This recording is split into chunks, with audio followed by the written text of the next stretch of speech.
I know how it feels to stare at a product page, scrolling past a wall of numbers, and wonder whether you're about to spend a fortune on something that will end up gathering dust.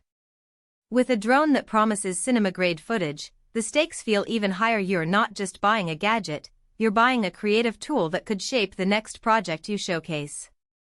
Link is in the description if you want to check the product details on Amazon.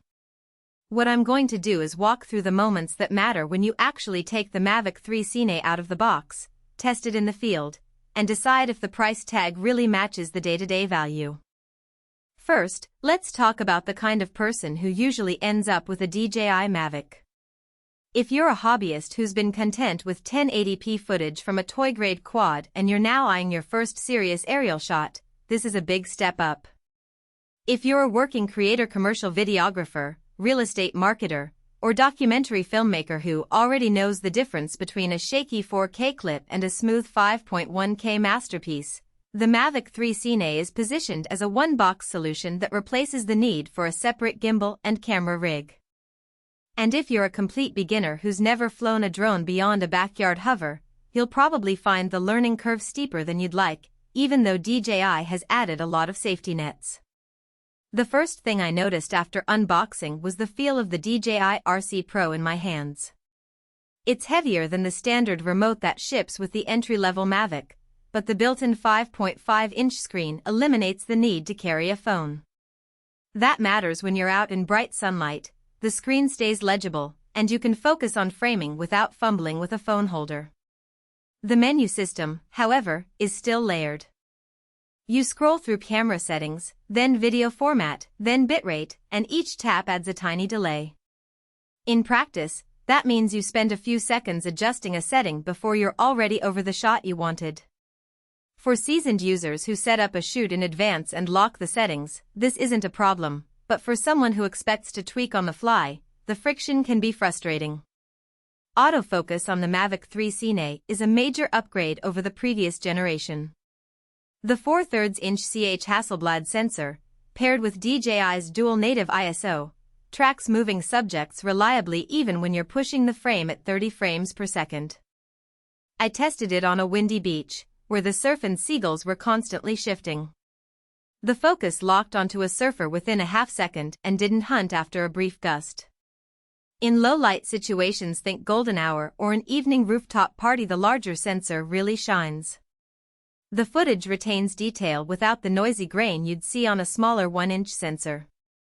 That said, the camera still relies on contrast detection for low-light focus, so you'll occasionally notice a brief pause when a subject moves from a well-lit area into a shadow. It's not a deal-breaker, but it's something to be aware of if you plan to shoot at dusk without additional lighting. Stabilization is where the Mavic 3 truly feels like a cinema tool. The 3-axis gimbal, combined with the sensor's internal sensor shift stabilization, delivers buttery smooth footage even when you're navigating through a forest canopy. I flew a test route that involved rapid altitude changes and tight turns around a pine grove. The resulting 5.1K video had barely any rolling or pitching, and the horizon stayed locked even when the wind pushed the drone sideways. That level of steadiness means you can spend less time in post-production stabilizing clips, which translates directly into cost savings for professional work.